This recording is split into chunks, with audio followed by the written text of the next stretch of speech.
They say if you lift a seashell up to your ear and hold it just right, you might hear the beckoning sigh of the ocean.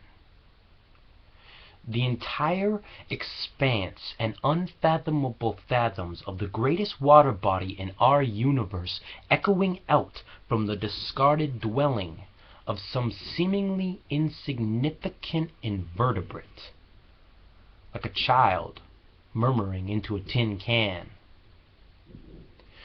But have you ever taken the time to reach and pluck a shell from the beach and really look at each of its spirals, its edges, its grooves, its pattern? Maybe if you had, it would surprise you. It would open your eyes to patterns in other places. Maybe if you weren't so busy holding screens up to your faces and running all the everyday races, you might pause for a breath and find traces of those patterns. It's like starting your car on a frigid winter morning and ignoring the spectacular fractals the cold night air silently stenciled on your windshield while you slept unaware. The mathematical snowflaking design of repeating geometric shapes that are so perfectly arranged and yet so fragile that when you clicked your wipers on without looking, you missed them.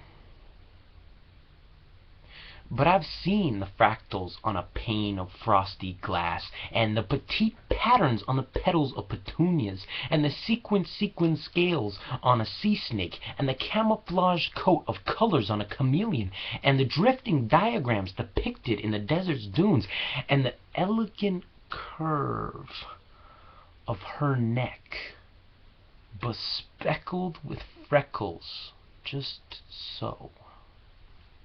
And let me tell you, when I open up my eyes to those sights, it's hard to believe that there's even a chance that this all happened by random happenstance. No, Fibonacci had it right. There is a design. Because I don't see a chaotic clumping of molecules, I see a grand architecture of building blocks. I see a carefully curated set of blueprints that were intentionally thought through and doted over.